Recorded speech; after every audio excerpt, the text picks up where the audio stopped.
it's kind of funny. It was like a night and day difference from how I felt being in the hospital to how I felt when I got home.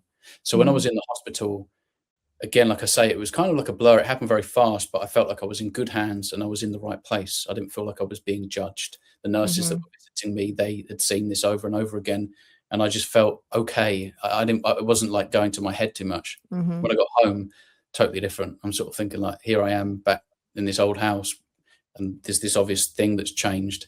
I don't feel very good about it. I hate the way it looks. I've got these like long mirrors now in the house that I'm looking at myself. Like, what's happened to me? I'm not even 30 years old yet. I've got a lot to say, can't hold it in this time. Got no filter, I got no filter. No filter, I got no filter. No filter, I got no filter. No filter, I got no filter. Hey everybody, welcome back to the channel. Today I have a special treat. It's my second interview since the Bellshine disaster. I could never go carnivore, let alone animal-based. It's just disgusting. There is no way these lips are getting that close to a cow. Any part of the cow, except for maybe giving it a kiss occasionally. And I have a much better guest this time. It is Lee Copus from Kent Carnivore. So welcome, Lee. How you doing? Appreciate you having me on. Good to see you. Thank you for talking to us here, because you have an amazing, amazing story. I know I've followed you since 2022, and your story, I think, is one of the most inspiring stories that I've seen yet when it comes to the carnivore diet. So I'm really glad to have you. And then we're going to say right off the bat, to the YouTube gods, that neither one of us are physicians. This is not medical advice. This is a personal testimony of one person's journey through the medical establishment. So just to put that down on the record. So Lee, if you want to just give us your story of like your life and, before carnivore and afterwards, like how all that came about and what you went through, if you don't mind. Yeah, sure. So I was pretty healthy growing up as a kid. I didn't have any kind of indication that my health wasn't right. I was always kind of like just everybody else, cracking on school. I showed a keen interest in music, and so I kind of focused on that.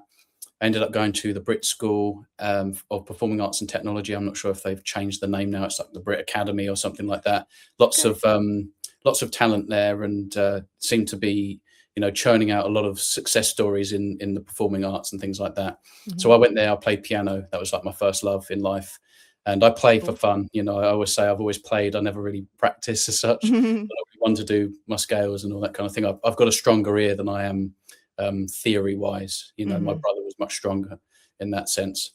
But yeah, I mean, as I went through life, it was actually in 2012 where I had my first indication that my health wasn't right. It just symptoms of bloody diarrhea and things like that. And so I took myself down to the GP in Otford. I live in Kent, hence the name Kent Carnivore. It's the Garden of England. I was going to ask you that because I can't tell you how many people think your first name is Kent. It's a popular name, I think, well, maybe not popular, but it's more common in the States. I went out there actually for a long period of time, and I met a couple of Kents. And so I just always thought, oh, that's right, I'm from Kent. You're like, hey, Kent, hey, yeah, that's funny. Exactly, yeah. Yeah, so basically I went down to the doctor to figure out what was wrong with me. I just thought it was like bloody diarrhea, and it was bright red, and so it wasn't too concerning. I wasn't thinking like, oh, it's a serious problem. Occult blood, yeah. Exactly, yeah. So basically, they refer me to the hospital to go through a procedure called a sigmoid endoscopy. That's basically a probing device that goes up the back end, and it's got the capability of blowing up certain parts of the digestive tract. There's pincers where they take biopsies. And there's like a little camera so they can see where they're going and what's going on. And I was awake, so I could kind of have a little look. Very uncomfortable, actually. I was kind of, I didn't want the anesthetic, but it's tricky, there's risk with all of this stuff, but very uncomfortable. But it's just a matter of time. It's probably about sort of 10 minutes of very, very uncomfortable, slightly painful experience. But yeah, through this process, that's how they tested and came back with confirmation of my diagnosis, which was ulcerative colitis. It's an inflammatory bowel disease. It's also autoimmune. So that their understanding when I went back to my GP was that it's in my genetics. I'm very unfortunate. It's just in my genes. I'm born with this, unlucky me. And it's my body. There's something wrong with my body. It's just attacking itself. We don't know why. So We've heard that in before. exactly, yeah. So it was quite mild, very low end in the beginning, and so I didn't require any medication. I came away with some advice that I should eat more frequently and more whole foods, that way I can get more fiber. They all kind of echoed fiber. So I saw multiple doctors there over my time, to and from as symptoms changed. 2 years later, I actually went back because things had gotten worse, and that's when I first started my first course of steroids. So typically what happened with me in terms of my symptoms, it was like going in and out of a flare-up. And so for the vast majority of the time, at least in the beginning, I was in remission and I just felt like a normal guy. But then something happens, you feel like you're coming down with something, you don't feel quite right in yourself. And then the next day you're sitting on the toilet and it's just not quite right. There's blood and it's, that kind of thing. So it was mild to begin with. It would last maybe, days, a week or so, and then you're back in remission. And again, not too intense. It was kind of mild, but as time went on, I would sort of flare up more frequently and they would last longer and it would be more intense, more aggressive, very, very quickly. And so that's why I went back to the GP in 2014, started my course of steroids. And of course, when you're on steroids, certainly to begin with, it feels like a miracle drug because it lowers inflammation and it's very miraculous. It feels like that way, but they don't tell you about the harm that it's causing. It's kind of crazy that they kind of just, this is the route that you're going down now. And it's like, you're on these now. You're on meds because you have this condition. And my understanding was that I would actually get better. And also I felt better. So when I would flare up, it was kind of like just suppressing these kind of peaks where it was really intense. It would just kind of like cut the tops off and it just felt more manageable. You know what I mean? I could go to work and I was a bit more confident.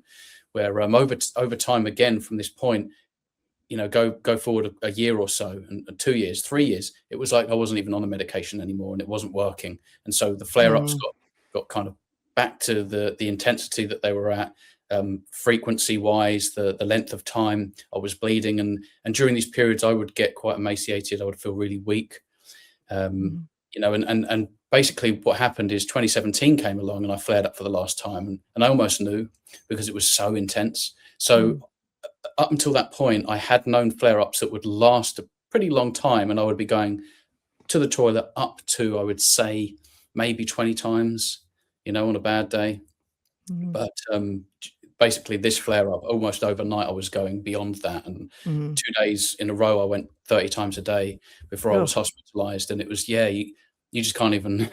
You feel like you can't leave. You feel like you got to live in there. Yeah, basically. I felt like dragging a mattress and a pillow and just sleeping in the bathroom. Like, what's the point? I was at my parents' house at the time and I had to keep going upstairs. And so even just, I would be sleeping down or laying down on the couch trying to get comfortable and then having to go back up the stairs every time. And it was exhausting. But basically after 2 of these days, it being so relentless and feeling like I almost had nothing left to give, I pretty much, had the energy to pick up the phone and get onto my nan because my parents were away in the States. I think they were in LA at the time. Okay. On their way to Vegas, and I'm sort of like here in. And how old were you when this occurred? I think I was about. So at this point, I was 28. Oh wow, that's so young. 28. Yeah. I lost my colon age 28. So it would have been 28 years old. So just crazy symptoms, out of control. I was juicing cabbages because I got online. I was typing, what are other people doing in this situation? And there were so many people saying about the glutamine and things like this that would help. Way too late. I mean, the medication that I was taking was coming out of me intact. Oh wow. Yeah. That's terrible. So quite concerning. And so basically got on the phone to my nan because I had no means to. I wasn't driving at the time. My parents were away. And she took me very first thing in the morning the next day. So presented like an absolute mess, emaciated. I feel like I'd lost muscle tissue. My biceps never looked so small. I was just exhausted. And so they hooked me up with intravenous drip to hydrate me, keep me hydrated. And then they gave me, I think, different steroids, again, in mind of lowering inflammation so that then they could perform another investigatory, similar procedure, camera and device at the back end. I don't know whether they were thinking about taking biopsies, but when they started to travel up, I think that they were like, wow, this is terrible. You're riddled with disease, and they kept going further up. And it was like, there's no part of your colon that's salvageable as far as we can see. I was in a situation where they had a trial immune suppressant drug. They deemed it about 50% chance that I would get out of this state that I was in, and that they could manage it, or try and deal with this situation using medications and try and get me in remission and go home or something. But it was almost like I knew something that they didn't. I'm like, are you serious? Are you sure? Yeah. And after trialing different steroids and things, again, like I say, they're incredible when you're on steroids. I went from having 30 times a day. They would give me a course of steroids for a few days, and it would drop down to about 7 times a day. They Yeah. took me off, and it would go straight back up to like 27, 28 times and get worse. And, it was all the way through the night. It's hard enough to sleep in a hospital, what with them coming around checking your blood pressure every 3 hours, just constantly sticking needles in your arms and giving you pills and stuff like this. It's just crazy. And, I'm getting up constantly through the night, and every time I walked into the bathroom, I'm like, I look smaller. I look less of me every time I'm looking at myself. So, I think after a few days of taking these meds, they actually kept me on longer than I should have been on the immune suppressant drugs. And they came in and said, it's not taken, obviously. We're going to have to perform an emergency ileostomy surgery in the morning. So basically what they did, they brought around some stoma nurses. So these are nurses that deal with stomas. If you don't know what stoma is, it's basically the last part of your digestive tract that protrudes through the abdominal wall. So being that mine was an ileostomy surgery, I have my digestive tract from my mouth all the way down to the terminal part of my ileum, which in many ways is quite convenient because that's where we do the bulk of our digestion and absorbing nutrition. The colon is an organ, conveniently, that it isn't vital. It's not like your kidneys and your heart, your liver, etc. So so that they brought around these nurses and pamphlets and things just to try and get me used to this whole idea of my life and the path I'm going down. But again, I was kind of like, can we just get on with it? I feel like I'm dying. I feel like I'm poisoned. It was You're so desperate at that point, Yeah, I'm paying attention, but at the same time, I'm just like, I don't care. I feel so miserable. I'm in so much discomfort. So it was kind of like it was like a blur, and it's like a dream, and it happened so fast. But all I remember really is going down, having a wash, putting my gown on and these socks. They're counting down to 10. They give you an injection, you're out. And it was like a really long, groggy nap. And they bring you to, I'm coming to, and I'm starting to see kind of like, it's just exactly like they make it out in the movies. You see the ceiling and the face blurry, and it sort of starts to sharpen, and then the pain comes, and they're trying to manage that, obviously. So they let me know that it went well, which was good, of course. Went straight into the ICU. I was there for a few days. But of course, with this surgery, they're actually quite keen to figure out whether the stoma works, whether your body's going to take digesting and eating food, basically. So as soon as I was kind of ready, they put me in my own room, and you've got people obviously taking care of you, washing you, changing your bag. I have no idea at that time. I'm kind of still weak, pretty out of it. But I think it was on like day 5, maybe, I had my first meal. And it was butter on toast. And it was, I remember like the butter, I'd never enjoyed butter so much in my life. And fortunately for me, it was a success. The bag wasn't an issue. It took quite well. It was just managing pain and getting used to the concept, and also becoming just independent. So essentially over the next sort of 10 days, roughly, I was trying to like stand up and walk around, wash, change this thing by myself. So basically what happens is you have these bags that you just fashion over your stoma. You can change these. I mean, you could leave them on for as long as you wanted, but in my opinion, I just think change them every day. So so as I came home, they kind of fixed me up with these people to order medical supplies monthly. And so I would just order, enough so I could change every day and have spares. I've said this to a lot of people, but all of that kind of stuff. But honestly, the very next day when I woke up in my own bed, everyone went to work because they've sort of continued to live their lives, and depression just hit me. I'd known bouts of depression, but it was just a combination of this not being compatible with me, the way I was. I always kind of seeked comfort and felt kind of uncomfortable about a lot of things, and so this was just like, it's such a big deal for me. It affected my sleep. I felt restricted to my back. And you're probably scared. I mean, you're probably afraid, I would imagine, if you move the wrong way, like you would do something to it, or you know what I mean? Like I mean, that's what I would be if I had one of those. I would feel like, oh my God, I can't move because I'm gonna tear it out or something, you That's know? funny. That's yeah, no, that's funny. I haven't even thought about that for a long time, but I definitely Mm. felt like that. I thought Mhm. like, how vulnerable is this thing? How robust is this thing? Mhm. You hear stories about people that have to go to and from having second surgeries, and some people have this and can't stand it. They have like an internal pouch. They have like a Mhm. reverse surgery, so to speak, or a J Oh, I pouch. didn't know that you could do that. You can, but Mhm. it does depend on your situation. So it turned Mhm. out I only had like 5 centimeters left at the back end. So Okay. in terms of like, so about 80% of the people in my situation going through the same surgery have 10 Mhm. centimeters or more. Mhm. I was a rare case. It was very, very bad, very, very aggressive, and they had to cut so much out. They had this tiny little bit of nerve tissue Uh, left. So yeah. they leave it there, I think, just because they don't want to overwhelm you. They want to give you this option of reverse, because psychologically it's a huge Mhm. deal. And I know that this was the thing that kind of took me over the edge in terms of depression. I'd never known such deep depression, and Mhm. I became kind of more subdued, like really deep and removed. And I think I Mhm. just I went out to work and just pretended like everything was okay. It's just a cliche, really, and Mhm. nobody knows. Nobody even knew. You know, Yeah. a lot of the people that I spoke to, my customers, and that at the time I was working for someone else. They had loads of work. These Mhm. people that was going around to clean their windows 6 to 8 weeks, they had no clue that if I skipped a couple of cleans, they're not thinking, "Oh, you've had surgery. Like, are you okay?" You know, Mhm. they don't know.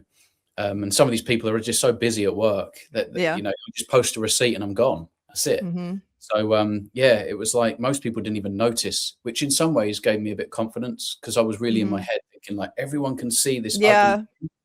like everyone can see this thing. And I Mhm. started to wear darker clothes, Mhm. shirts or patterns, something really lively. So I felt like Mhm. it would throw people's eyes off. Silly, Yeah. because now I just Yeah. don't care.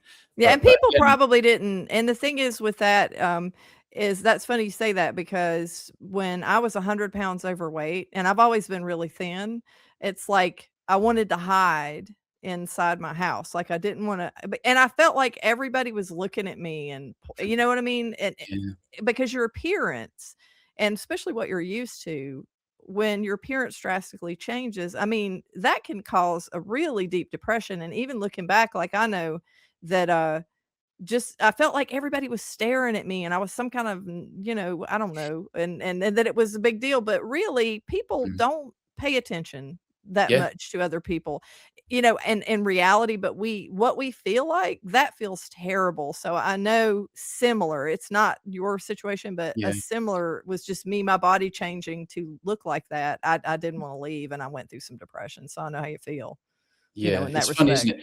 I think when you get too much inside your head and you overthink things, it's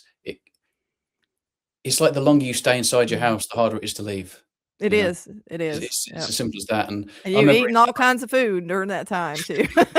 and that doesn't help.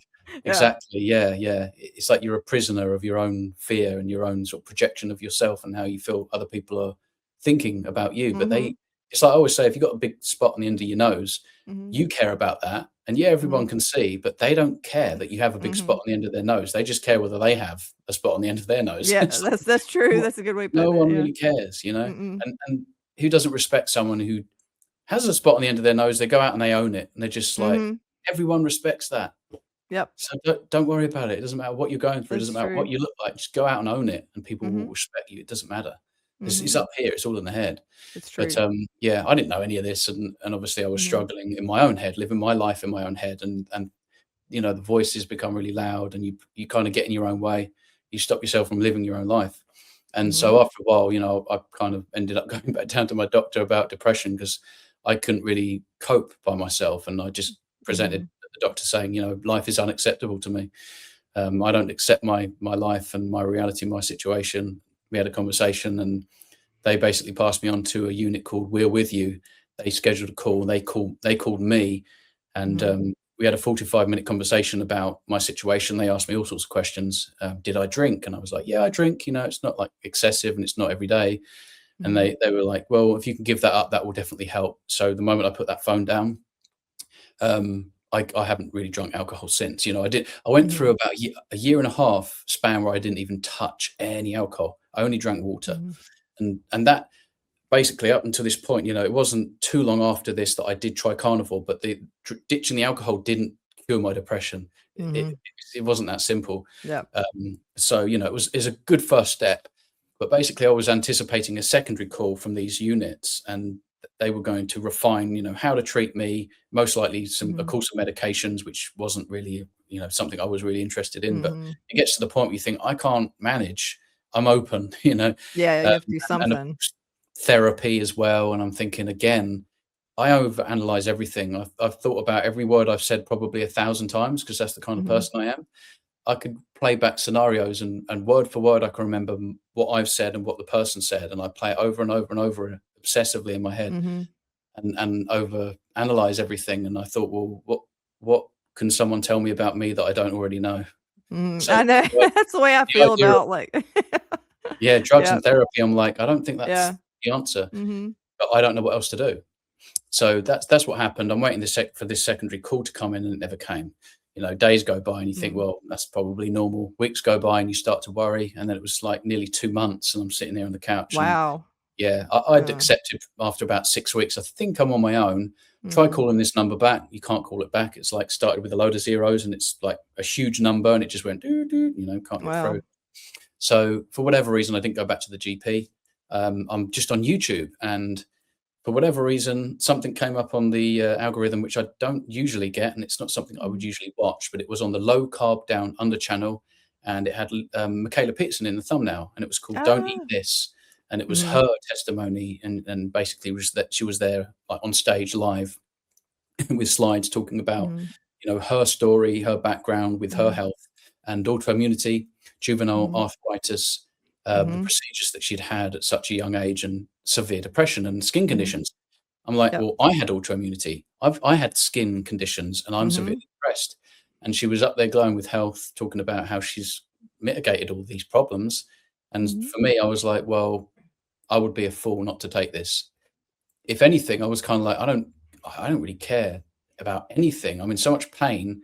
It's not even a problem to cut out foods that I like. I don't like anything right in my life right now. It's like, this is easy, So it was kind of my reason why, it was strong from the beginning, but from my starting position, like, it wasn't like I had to make a huge sacrifice. This was easy for me. It was a no-brainer. And so the next day, myself and my partner, we did the BBBE challenge, because after this video, you get the algorithm feeding you a load of other sort of content. And it was all these kind of BBBE challenges, etc. You start to see the likes of Ken Berry, Anthony Chafee, and all that kind of stuff. And so I grasped that concept pretty quickly and thought, well, look, that sounds reasonable. It's not like I'm just eating lamb or bison every day. So that's what we did. And it was just a 30-day challenge. Overnight, my acid reflux went, which is not something that was on my mind, really, because I was so, overwhelmed with my depression. That went, and I thought, well, that's kind of weird, but we'll see if it kind of stays off, because I was taking over the counter stuff for that, Renee's and Gaviscon. And it doesn't really work all that well either. Like, it didn't for me, like, because mine went away in 3 days too. Like, it was like 3 days. Nice. It's like crazy, Exactly. I've not had acid reflux since. So that went on the first day. About a week in, my skin started to get much better. And after 2 weeks, my energy started to turn around, because I was struggling. I was a carb addict, and I didn't know it. I was getting cravings, but it wasn't too much of a problem. Like I say, like, my depression was so overwhelming. Carb cravings, I was like, it's nothing, Like, I'd fast. It doesn't bother me. But I was feeling weak up until that 2-week mark, and all of a sudden, I felt like the energy was coming around. My skin had improved massively. Like, the acne on my back was like 95% improved. And day 21, basically, I woke up in the morning and I felt like I didn't need to even eat breakfast. It was a nice day. I went out working, cleaning windows, and I realized I was just smiling. I was happy. I was kind of really engaging with people and wanting to engage in conversation with people, because I guess I just felt much better. My attitude, my outlook, everything changed. It was like someone gave me a new lens. The way I looked at the world, my outlook, everything changed. And I pulled over and recorded my testimony, and that was it for me, Day 21, the magic happened. After that day, I didn't really have any symptoms of any problems. My depression gone, acid reflux gone. Skin was like nearly there, 100% almost. And I wasn't even burning in the sun or sweating much. I realized that when I made that video, I was talking about that. And yeah, that started out as That's like a challenge, and it's been now 3 years, 6, 7 and some months. change. Now. Yeah. Yeah, there you That's go. amazing. That is amazing. It's similar. I have a similar story with I didn't have the same problems that you did, but I was diagnosed. I just had multiple conditions. I was on a narcotic for 17 years. Mm, And for fibromyalgia, which is one of those conditions where, I mean, we talk about autoimmunity, it mm, being mysterious and, "Oh, where does that come from?" kinda thing.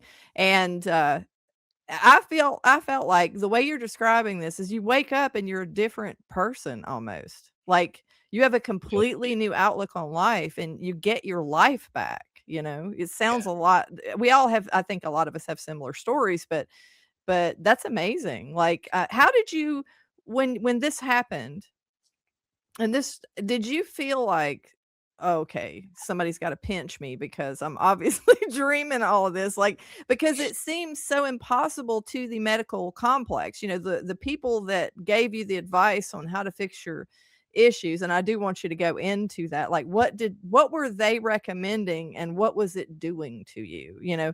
'Cause I'm sure that you felt like, though, these are the authorities, they know better, like, this Yeah. can't be possible that this is all I changed and I'm getting all these results from it. So how did that kind of feel? When you're in it, it's you don't know any different, right? It's kind of Mhm, like, oh, it's a combination of ignorance is bliss, mhm, and but it's not because I'm in pain. But at the same time, I don't know why, and I'm thinking like I'm just really unlucky and I'm unfortunate. mhm, All the medication didn't help really, obviously, because I mhm, ended up having my whole colon removed. The dietary advice that they gave me was to eat more often, whole plant foods, mm, lots of fiber. So, now I realize that they don't understand what they're talking about, because if you have a problem in your digestive tract, food that you eat directly affects that. Not mhm, all food affects everything in terms of outcomes with health, but this directly affects me. It's in my colon, and they're telling me to never rest my gut, essentially, by eating frequently. They're telling me mhm, to eat things that we can't digest. But at the time, like you said, I'm appealing to authority. Anyone in a white coat, I don't care whether they're male, female, young or old, they know mhm, better than me. And so I'm going to mhm, listen, and I'm going to be very conscientious about the advice that I'm following, because I'm worried about my health. And who the hell am I to know any better? mhm, So that's mhm, what I did. And so it's interesting, even though that I took their advice and things were getting worse, I never doubted them. And that shows you how deep some of the inertia and the brainwashing is, because mhm, I just thought, well, this is healthy food I'm eating. Whole plant foods, lots of colors, porridge oats in the morning with goji berries, apple, and cinnamon. I would be yeah, snacking on almonds and cashew nuts. I would have whole grain sandwiches, seeded bread, and some avocado and tomatoes in there with the chicken breast, and of course no fat, because that's bad. So it was all like mhm, the mild protein with lots of carbohydrates and lots of fiber, because I ate lots of whole foods. It wasn't all processed. mhm, And so really, if you're thinking about someone with autoimmune disease, or certainly pertaining to the gut, mhm, it's and it all pertains to the gut, but you know what I mean? Like, it's actually mhm, directly affecting my colon. This is terrible advice. And I just followed it to a T because I trusted them. And I mhm. wound up in that situation. I came home, and guess what? I was so brainwashed, I went back to eating absolutely everything I was consuming that led me to that point, Mhm. because Yep. I thought, well, the diet doesn't change. Like, just because I've lost my colon, that doesn't mean tomatoes aren't Mhm. healthy. That doesn't mean I should eat an apple a day, and I Yeah, shouldn't have grains and yeah. lots of fiber. So interestingly, what happened is, as I was doing this unknowingly, without, it's not my choice, I was doing these experiments. And so in the bag, I'm seeing all of this plant material intact. Mhm, If I had chicken in my sandwich with avocado and tomatoes, the seeded bread, I'm seeing seeds in the bag intact. I'm mhm. seeing tomato, the seeds, the skins, chunks of the tomato, the way I swallowed them, exactly the same in the bag. Hasn't changed. Wow. Yeah. And so when I'm looking at this, I'm thinking, wait, the stomach didn't affect it. The small intestine couldn't do anything with it. It's now entering the part where I would have this disease. It's obviously gone in my bag. I've got a Mhm, peak window, and you're emptying this thing a few times a day. It's like, why don't I see the chicken? Why don't I see the eggs? Why am I not seeing? I'd have red meat, mhm, not often, because I thought it was mhm, bad, and it would be kind of really mhm. lean. Yeah, they used to say, I don't know if you've heard this before, but it's rotting in your colon. Like if you eat meat, it's just sitting there rotting in your colon. Oh my goodness, that I can debunk Yeah. that fact. It's Yeah. not even an anecdote. Like nurses that have Mhm. patients that eat a mixed diet will say, "Yeah, you're right, Lee. You will not find any animal nutrition in Mhm. there intact. It's unrecognizable." Yep. But I could tell you all the plants you had. If you had some Brussels sprouts, some broccoli, carrots, some corn, bit of potato, and some Mhm. tomatoes, I'd be able to check every single one off. You'd be like, "How did you know what I ate?" It's like, "Well, I just Mhm. looked in your bag." That's all I Yep. had to do. But I cannot tell whether you had Mhm. meat. Mhm. It's difficult. You can tell whether you've had starch, but not necessarily if it was kind of like, I don't know, like a sourdough bread. You're not really gonna see bread in there, Mhm. right? But you Mhm. can see if you eat fries, you can see parts of that, but you can definitely see whole plant foods. If it's a real Mhm. whole plant food and you're eating that, you can try and Mhm. chew thoroughly until you're comfortable swallowing, which is what everybody does. We're not Mhm. chewing like we're timing it. Our Mhm. body, we know when we're comfortable when it goes down the hatch. Yeah, we don't have mouth blenders. Right. So, If yeah. you do that with meat and salad, you won't see the meat, but you'll see the salad. And so I Mhm. am thinking to myself, like, this is really weird. Like, that can't be Mhm. right. How is it that good for me? What did I Mhm. absorb? Because Mhm. I've, as it's in the bag now, I've absorbed all of the nutrition in my small intestine. You're looking at it and you're like, that can't be right. But the Mhm. more and more I've talked to people and I've talked to nurses about this, and they're all like, yep, that's the way it is. And of Mhm. course, when you're eating this stuff as well, because it's so fibrous, there's Yep. another thing that people don't realize. You don't just ferment in your colon, you ferment everywhere. So my Mhm. bag would blow up like a balloon if I ate whole plant foods, but that's not the case if I only eat meat. Mhm.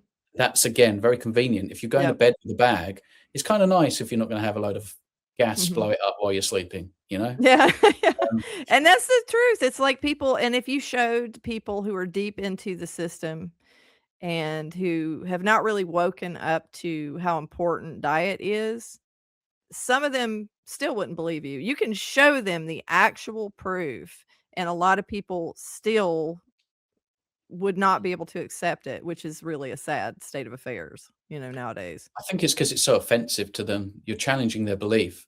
Mhm. Or not even their belief, you're challenging the position that they've adopted based on their level of being impressionable. Mhm. So Yep. that immediately taps into their ego and their pride, and Mhm. that's not what we're trying to do. When we make videos, we're not trying to trigger Mhm. people. You can't make someone offended, they take offense. That's So all you true. can do is just say stuff or, Mhm. show them some evidence of some kind, and if that offends them, that's their problem. It's Mhm. unfortunate, but unfortunately, they are stuck in the matrix. They are inured to the point where Mhm. they are not ready to put their hand up and go, "I'm wrong.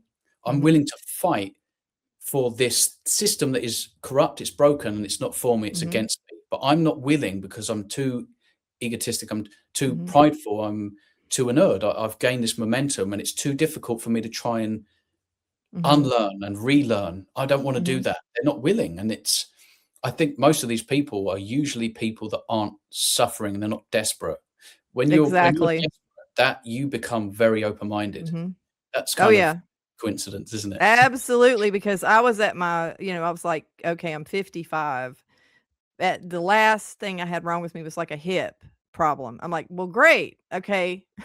It's like, my hip's never been messed up, but now, like, the day after Thanksgiving, it's like, "My hip's all screwed up. So lovely. Now I have this problem?" I go to the ER and I give them $5,000 and then they go, "Oh, well, it might be inflammation. Here's a steroid." And it was like Doogie Howser. It looked like he was 12 if he was 20. And so he gives me this steroid, and I'm like, "But why? Why? Why?" So I went home and I'm like I said, "No, no, no." It's like that desperate, you're falling apart, you have nothing else to lose, but there's a part of you inside that's still fighting. And Mm. so when you find this and it works, like I said, it's like you feel like you're dreaming, like it's impossible. Yeah, because in many ways, I wouldn't say I have called this diet the most simplistic diet on the planet, and I do still stick with that. Though I think depending on your starting position, there's so much nuance and complexity that Mhm. it's not then that simple. It's not like you can write one book and give that to everyone and then Yeah. they'll have the same results. Mhm. You have to problem solve, understanding everything about that person you can find out. Mhm. What did you eat? Did you have a natural birth? how many antibiotics, vaccines, have you got a gallbladder? There's so much nuance that you need to get this full picture so you can go, right, this is the approach. And you don't want to do things overnight. Like you wouldn't, if you have a dog, you wouldn't change your diet for your dog overnight, one extreme to the other. Of course, that dog's going to have problems, may have diarrhea, etc. And so when people say, "Oh, I tried the carnivore diet," as if it's Yeah. one thing that we all subscribe to, like they're all very different. I'm sure you eat very differently from me, very differently from everyone else that we watch on online, and people that have adopted this kind of way of eating. But they are carnivore diets. There is not the carnivore diet. So if someone tries that and they have problems, but it's like, well, what did you do and where have you come from? Yep. Are you on meds? Did you transition overnight or did you transition over 6 to 8 weeks? It's very important to get that picture. And this is not a picture that doctors even get. They basically listen to your symptoms. They go, okay, they may be able to go, well, look, I think it's this. Or they'll look at a book and they'll go, well, this is what we think it is. Let's refer you. We'll take some blood tests, other things. Yeah. Diagnose you. The amount of times they misdiagnose people and even follow up with a surgery, which is absolutely absurd. But of course, that's what they do. They diagnose you, and then their answer is drugs because they are a legal cartel. Since 1912, we've been living inside a medical monopoly. If you are sick, you go, I know what I'm doing. I'm going to call the GP, which is an allopathic medical doctor. Right? They are selling you, and they are incentivized to sell you allopathic medicine. Medicine, it sounds kind of innocuous. Now, these are drugs. These are drugs, and some of them harder than others. And none of these drugs come without side effects. And pretty much all of them, if you look at like sort of the doses to cure or treat, or you won't cure, sorry, the doses to treat, mitigate. The doses needed to harm. The harm always outweighs the doses where you can actually elicit a benefit. And sure, you may elicit a benefit. I mean, they make great painkillers. If you're going to go into surgery, you want to have the allopathic medical community kind of aiding, your experience going through a surgical procedure, etc. But, for me, really, if you haven't had an accident, or it's not an absolute emergency, you don't really need to go to your doctor. I would say go down. If you have symptoms first, go down to your doctor and get diagnosed. But that you'd have to have enough of an education to understand how to problem solve yourself and understanding, right, I've got this is then the moves. But if you rely on a doctor, their moves are just, well, look, I'm going to give you some drugs. If it doesn't work, we'll give you more of the same drug. If that doesn't work, we'll change the drug. Then we'll up that dose of that drug, and we'll keep doing that. And you will never stop seeing me. Yep. So I can confirm that because my background is I'm a medical well, first I was a medical technologist. I have a degree in that, and then I went back for chemistry because I believe the FDA was here to save us. And they were just drugs, but I believed at the time, I really believed most of my life that well, if there's something wrong with you, just take a medication and it'll fix it. But the problem was that none of the medications for the most part are meant to cure. They mitigate. And then I got into clinical trial materials. We made that because I'm a quality assurance director and regulatory affairs director. So I made all the clinical trial material. That is when the horror set in, and I literally had to flee that industry. So now I make medical devices because medical. Yeah, because it was the whole going to hell, and my soul burning in eternity and all that kind of stuff. Because if I kept doing that and I knew what it was all about, it's like, oh my God, I can't live with myself, and the salary was through the roof. I mean, it was crazy because in pharmaceuticals, you make like really a lot of income. But I was able to pick the medical devices because for the most part, medical devices like the one you're wearing, is something you need and something helpful. You know what I mean? It's like you need that. To flash you there, you look away. Yeah, it's like you need that, right? So I was able to salvage my career, but I couldn't. It was so bad. It's worse than most people think. Because I saw how the sausage was made, and it's absolutely horrifying. And I can't believe for years I was like, yeah, you take a pill if there's something wrong with you. That is a mentality everybody has. We've gone beyond being godlike, and we can just, and we can't undo all the damage that these diets are doing. And no one in the medical community says squat about you're putting stuff in your mouth all day, all kinds of things, and you're putting it in your mouth all day. And nobody in the medical community goes, hey, that might have something to do with something. It's like, do you see how much food people are putting in their mouth? And it's not even really food. It's like But Frankenfood. didn't you know that human beings are just inherently flawed? That's that's right. We just can't handle all the chemicals, Exactly. The animals, they're fine. We're not animals. We're different. Yeah. We're not mammals. We're That's right. not animals. We're superior. We can abuse ourselves, and then we can just make a pill, Exactly. make it all go away. It's crazy. But I can't believe that even when I had acid reflux, why do I keep taking this thing? It's not actually working, but I keep going back to take the thing because you get a little bit of relief in the moment. Tiny bit, yeah. It's the same as like being addicted to sugar. You go to the fridge or you go to the cupboard and you have a little bit of sugar and you feel good for like 2 minutes and then you regret it immediately afterwards. And then you'll only need more like a couple of hours, 3 hours later. Yeah. It's crazy you can't even see it. You can't even really see it. Yeah, you can't understand what's happening to you. And I've questioned this with doctors. Like, do you not see that the patient that you are trying to treat, since they saw you, they just kept coming back until they died? And didn't the patient see that this doctor failed to help me? I died. I know you want to go to the desk. I said I need to go full Karen at some point, and just go to the desk. And I want to see the manager because you guys suck and you're not doing a very good job, But nobody ever does that. It's the only occupation or the only place where customer service, like, oh, they can just do whatever or tell you whatever and cause whatever problems, and it don't matter. It's like, and you go back for more. You go back and back and back and back. It's crazy. And that's all they ever did to me. They never fixed anything with me. And I remember the indigestion started and it was like being stabbed center mass. It hurt so bad. And it was a little bit of reflux, but it was mostly that. And it scared me. And I thought I was having a heart attack or something. But turns out it was just really bad indigestion, and went carnivore and it went away. And the only time it comes back is if there's some kind of, let's say I get a hold of something and it has like a preservative or something in it, or a seed oil or something like that, and it'll come back. But I know what it is. It's like, oh, well, I ate something I wasn't supposed to, so it's just nice to know what's going on, But it's hormetic.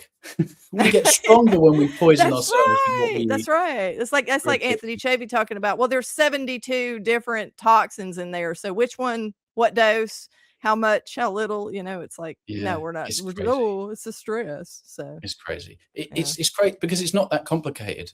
It's not complicated because we only have to just look at history. History teaches us a lot. I think history and pain are the best teachers in life. Absolutely. History and pain. Yeah. Because, even if you just were left to your own devices, after a while, pain kind of lets you know, don't do that. Stop doing that.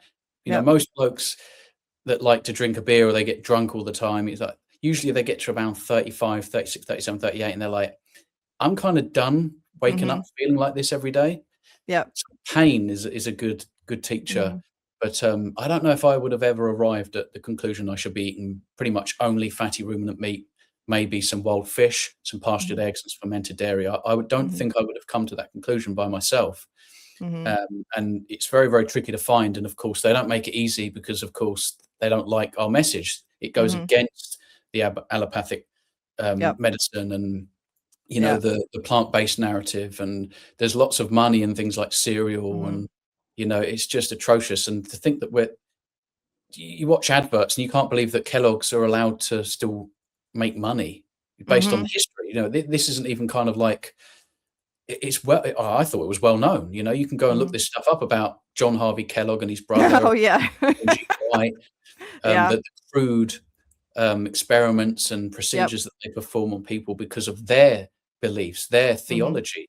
I don't care what you believe. And it's literal theology. It's literal theology. Yeah. Exactly. I mean, look, I don't care what you believe in, but I think if it pertains to, diet, we shouldn't be appealing to authority. We should be appealing to real hard science and not nutrition science. That's another thing that people have conflated with another sort of segment of science. It's not a subdivision of some kind of scientific division of people that, it's all corrupt. It's not a real experiment. So it's pseudoscience. You can't control human beings.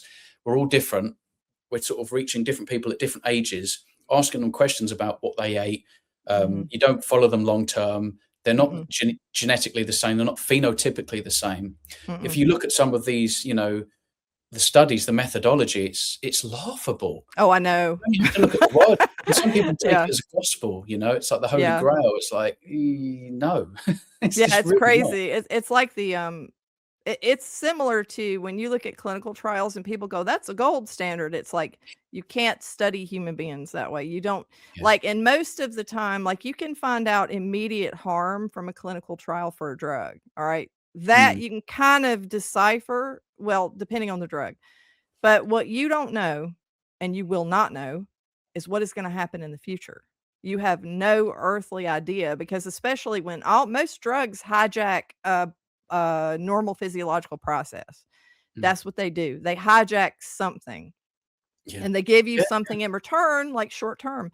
But what is that going to do to a human being long term? I mean, all kinds of things, as it turns Yeah. out. And so all of these quick fixes, even for weight loss and things like that with the current things on the market, it's like you're hijacking something, and really you never ever go to the root cause because the root cause in a lot of our cases was, what we're putting in our mouth on a regular basis and what it's doing to our bodies, so Yeah. it's just, but they never go back to that. They just want to hijack, like take it from that point on. It's like, okay, you've done all this damage, you're still doing the damage, but we're going to throw this in the mix. It's going Mm. to give you whatever it is you want, but what do you pay for in the long term? Like, Harry Potter or whoever it was that said magic always has a price, it's kind of Right. like that, Yeah, it's but amazing to think that, the old expression, we are what we eat. I never really sort of understood that properly, but really we make ourselves out of what we eat. We're mhm, constantly kind of like breaking ourselves down, building ourselves up mhm, constantly around the clock as a yep, repair and maintenance system. If you're feeding yourself the wrong materials, you have no other choice but to try and make your body out of that. And if you mhm, don't give your body enough, you're going to be stripping your bones, you're going to be yep, stripping your muscle tissue, you're going to be stripping your body of key mhm, nutrients. That the structural integrity of your body falls apart, which is why when people get older, they fall over, they break their wrist, they break their hip. Oh, I'm just mhm, getting older. yeah, No, you are yep, D3 deficient, you are mhm, K2 deficient, you are protein deficient. You have mhm, been deficient for a long, long time, and you mhm, fell over, and now that's the sign. But we just have been, brainwashed again to mhm, think that we're just, yes, we're supposed to mhm, fall apart. Yes, mhm, everything changes. mhm, Yes, the only guarantee in life is that, unfortunately, that we all have to die. yeah, But along the way, you should not be inflamed, miserable, mhm, infertile, having insomnia, mhm, being, bipolar, being out of control all of the time, inflamed. You mhm, can't walk up the stairs without being out of breath. This is mhm, not normal whatsoever. You, as mm-mm, a human being, should not feel like that. You are yep, deficient. You are in yep, the wrong environment and you are consuming the wrong things. Your inputs are absolutely out of whack mhm, because if you don't feel right, this is another thing as well.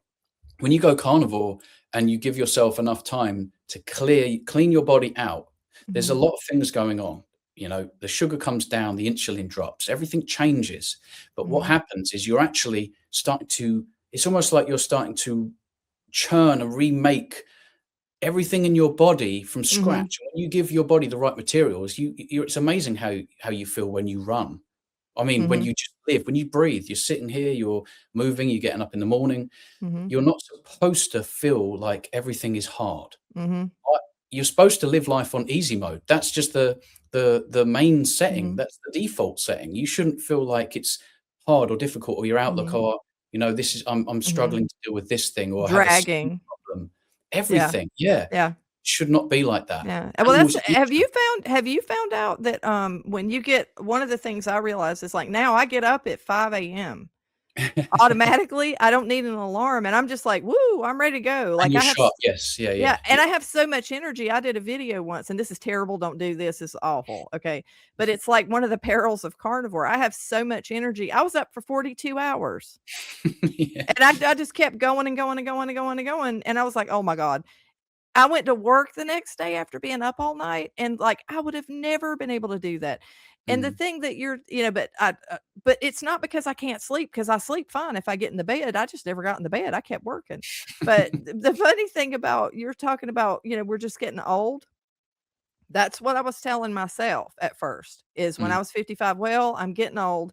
And I remember sitting in the ER that day that it was the end of my rope, and I was looking around the ER and I'm going, oh my God, like this cannot be normal. All the people that are sick and fat and miserable, and some were really young. And I'm going, what the heck is going on here? I mean, I just kind of had this epiphany, and mm, they couldn't do anything for me.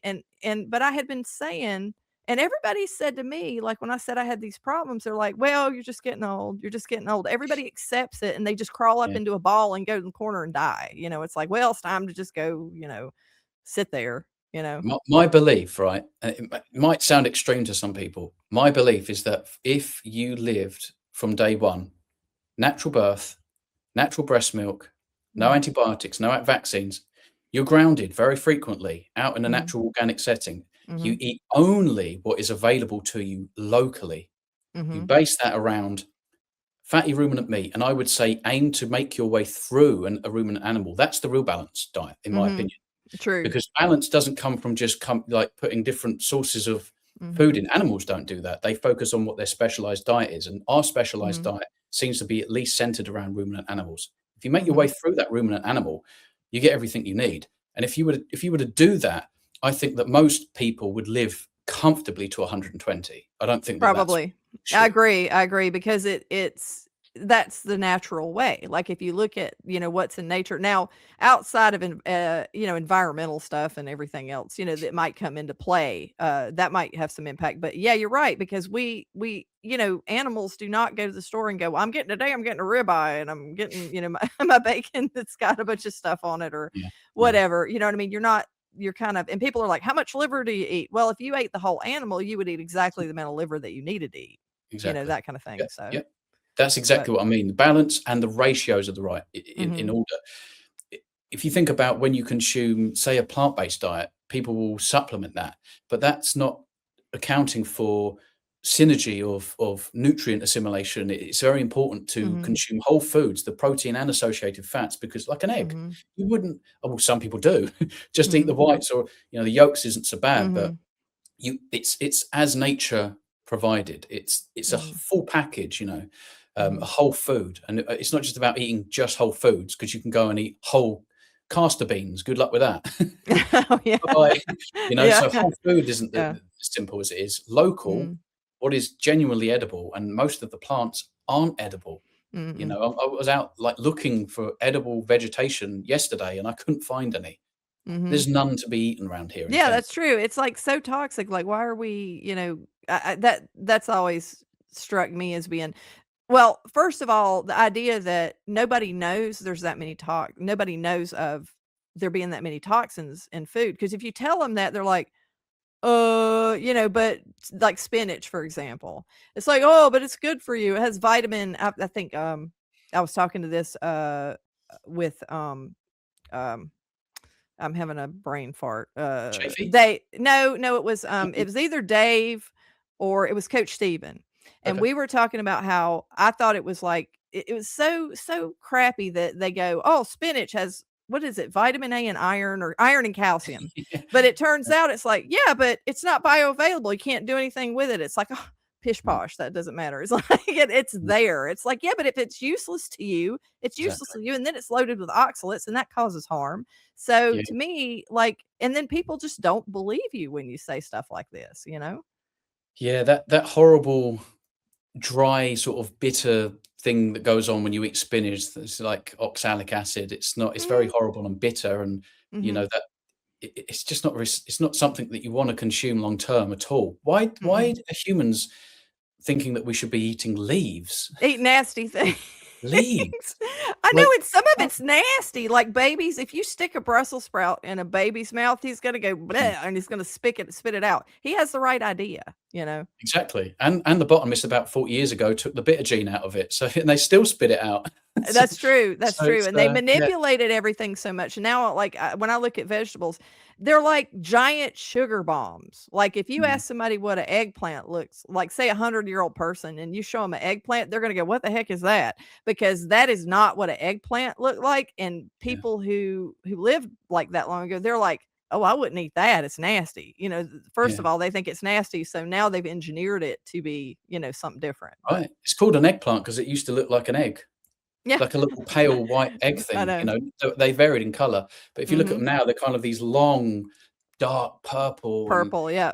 It's like, it's where'd that nonsense. come They've from? all been Franken vegetable.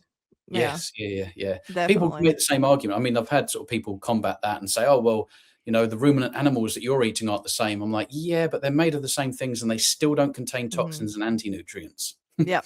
There's Yeah. a And big difference. absolutely, there's a big difference because that's the vegan argument, I think, to come Mm, back at is like, well, yeah, but sure, everything's been corrupted to some degree, but when you look at the what we're eating on carnivore, oh my God, it does not hold a candle to what they've done to the vegetables and the exactly. crops. Yeah. And you could go into GMO, you could go into all the manipulation. And I think that, like, when it comes to seeds, and I'm not, you might be up on this and I'm not, but when it comes to seeds, like, you can't get anything but cloned seeds or something like that. Like, it's hard to even get anything that was what it looked like before. Right, I've right. heard people say that. I'm not the biggest person in agriculture, but thought that was interesting. Yeah, there's a lot of play with the plants. I mean, not only are they hybridized, engineered, modified, they're so much larger and they're so much sweeter. That's another thing. Mhm. Yes, we ate some tubers when the hunt was unsuccessful, but those tubers were Mhm. very low carbohydrate.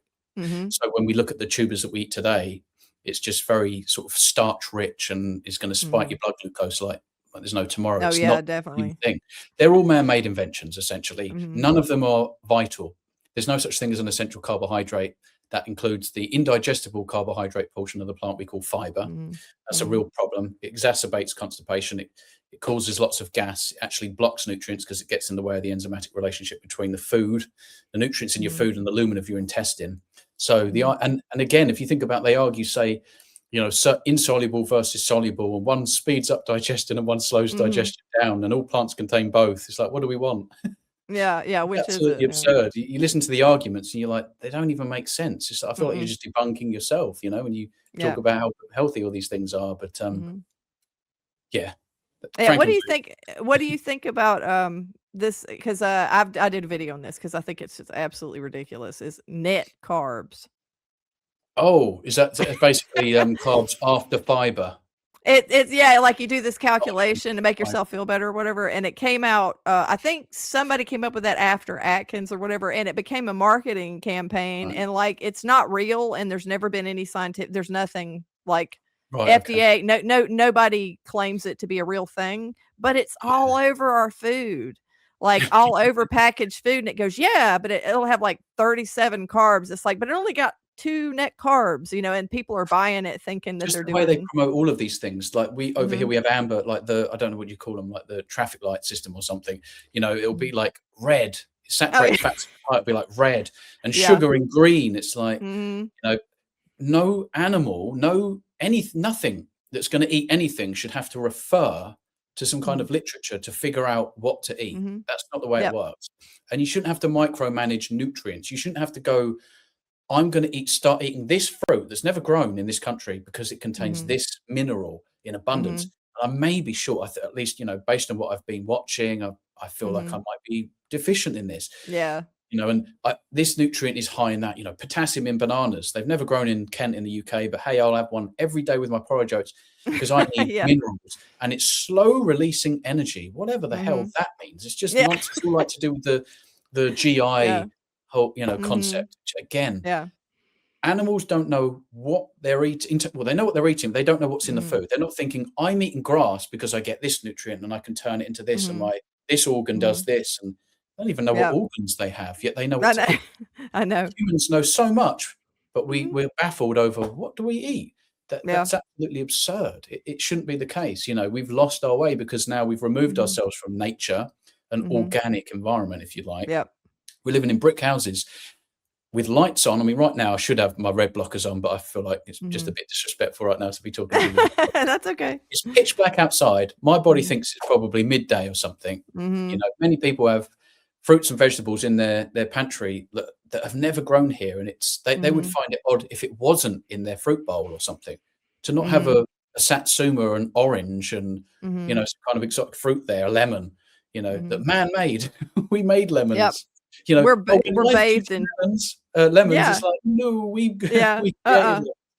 and we're bathed in food. I think that a lot of it, I've said that convenience in general has caused a lot of problems for the human race, because we are just buried in food, every kind of food all over, and that's detrimental to our health. You know what I mean? To partake in all the things and turn eating food into this excess, and if you look at history, at the different fall of different civilizations, one of the things that was a key marker in the downfalls of a lot of places was excess and overindulgence, Mm, when people went nuts with different things, but I look at everything and I'm like, oh my God, no wonder everybody's in a state. If you mm, just drive down the road.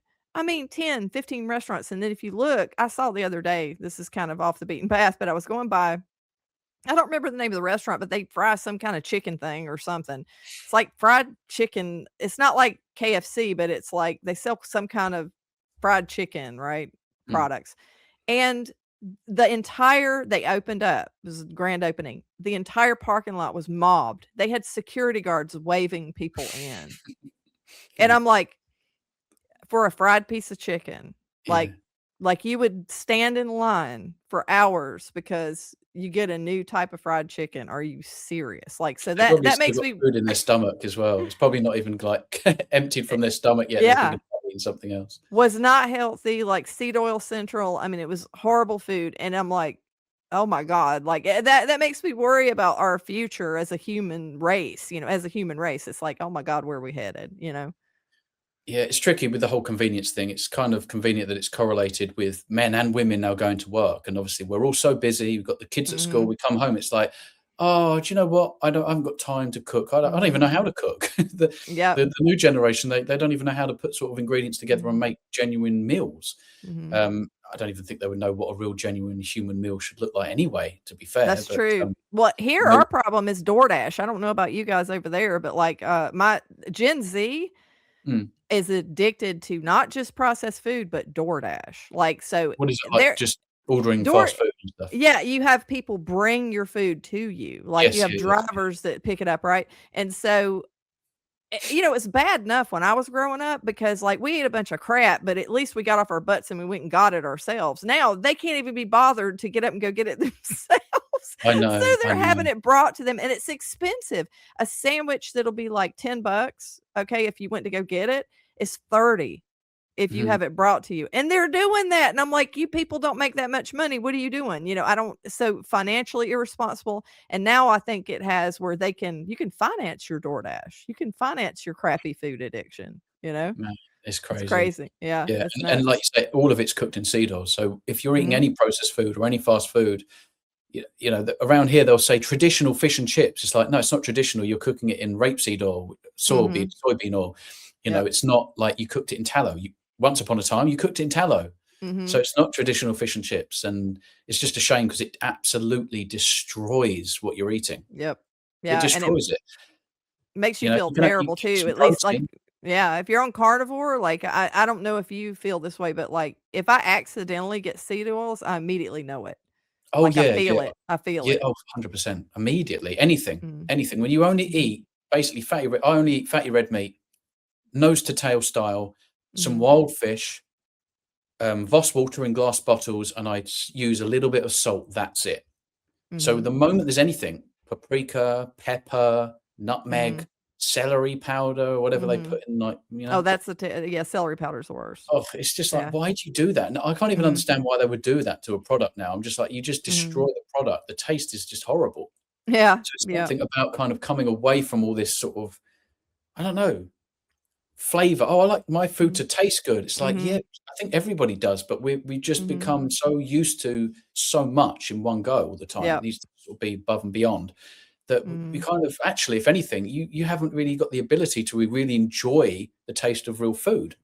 But when Mhm. you back off of these things, just simply adding high quality salt, the flavor you get from meat and fat, you just add a little Mhm. bit of salt.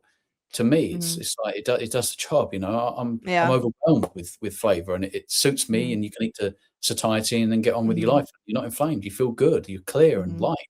Yeah, So it's all like sorts of like a palate cleanser, this diet is. I mean, I found in a lot of ways because I'll eat, I'll eat now that I'm like 3 years in, when earlier on, like I was more strict, I'll eat, a little more things that I didn't in the beginning, but it's not really it's kinda rare that I'll eat anything like that, and the one thing I do that's a bad habit is stevia. It's a purified stevia.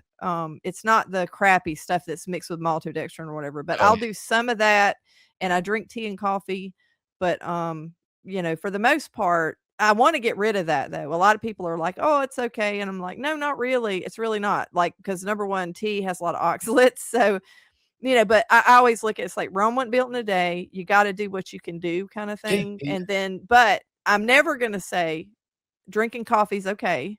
There's a lot of Mm, compounds in that, so no, but I'm trying slowly to kinda phase it out and the tea or whatever, but, I don't have any health I don't feel anything from it, but again, I don't ever tell anybody it's a good thing to do because mm. just because it's something I wanna do, that's just me being, me wanting the coffee. So, Yeah, I'm you much the know. same. I think I try and encourage people. I'm not sort of dogmatic about it. You don't Mhm. need to go strict carnivore or anything. Mhm. Even with my community, I'm all about eating more fatty red meat. Focus on fats for Mhm. fuel. Not don't think carbohydrate. Just think animal fat. Yep. You'll most likely start to shift towards some kind of meat centric diet of some kind, Mhm. whether it's ketogenic or not. Mhm. I think if you can get rid of seed oils, grains, and Mhm. obviously processed food. So alcohol, processed food, seed oils, and grains. If you Mhm. can do that, Mhm. you may not need to tweak your diet at all after that. You may feel absolutely invincible. Mhm. You're Yep. going to feel clear-headed, and the inflammation in your knees, and etc., will go. Mhm. You can reverse things like non-alcoholic fatty liver disease, type 2 Mhm. diabetes easily. Not a Yep. problem, if you just went about with that Mhm. approach. But Mhm. depending on how sensitive you are, and I think for autoimmune people, you Mhm. kind of lose your plant privileges, and Yeah, you you leave it definitely do. Yep. dairy to be Mhm. as egregious for some very sensitive people, but we're all different. Mhm. Yeah, and the thing with, what I noticed, though, I will say that if when I was doing lion diet in the very beginning, like, that's what I think is ideal. I Yeah. think that makes you feel the absolute best for a lot of people, not everybody, but for me, I think that is the ideal.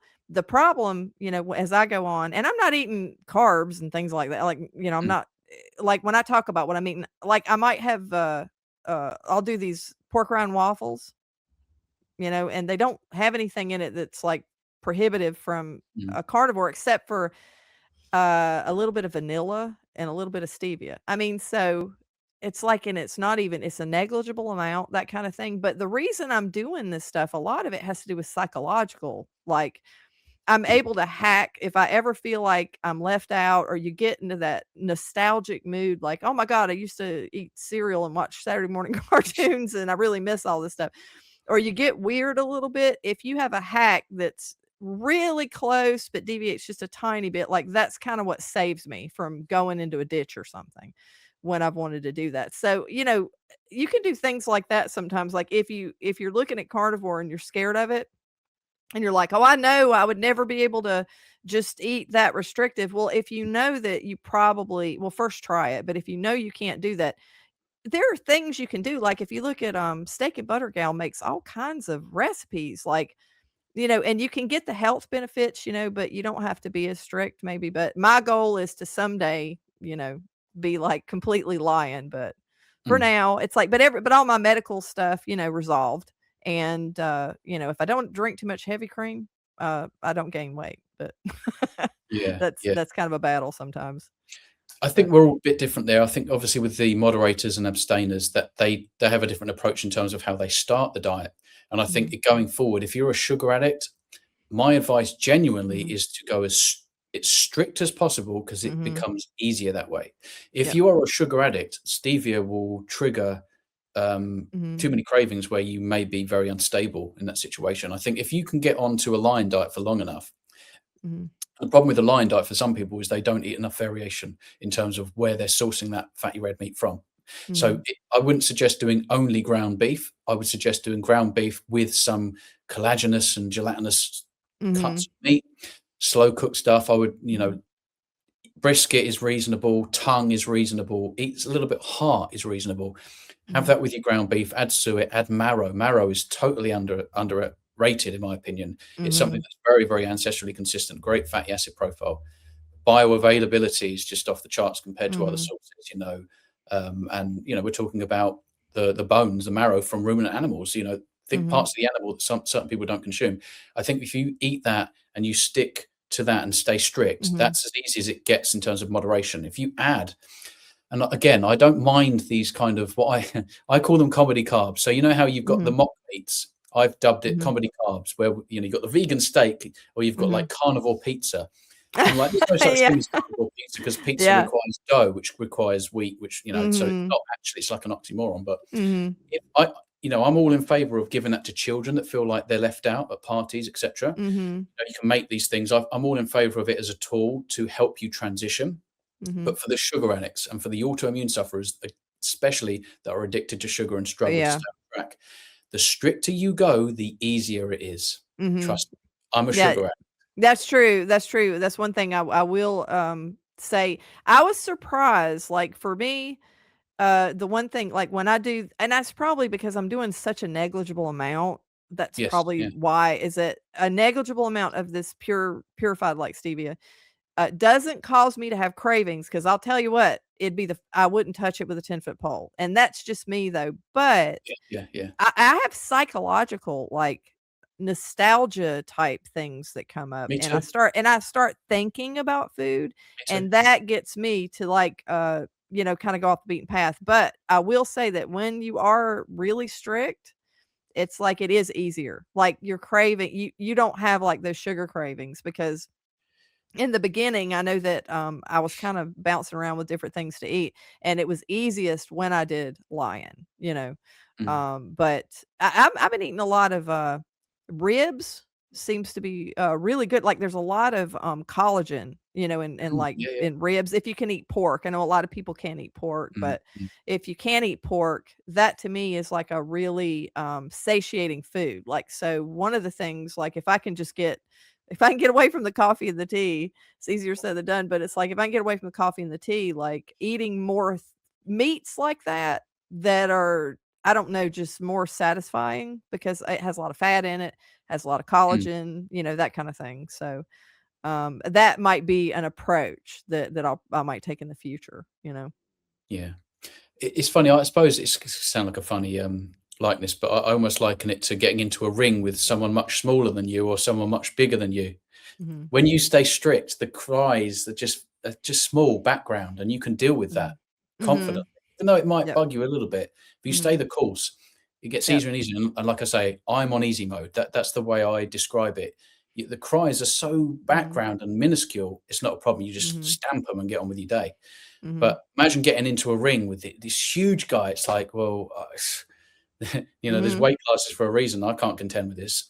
It's bigger than me. These screams are so loud that I have Mhm. no choice almost but to go back and eat carbohydrates. Yeah. So if you are one of those people, it might suck, but just Mhm. accept that to stay strict and stay the course Mhm. is the best way forward.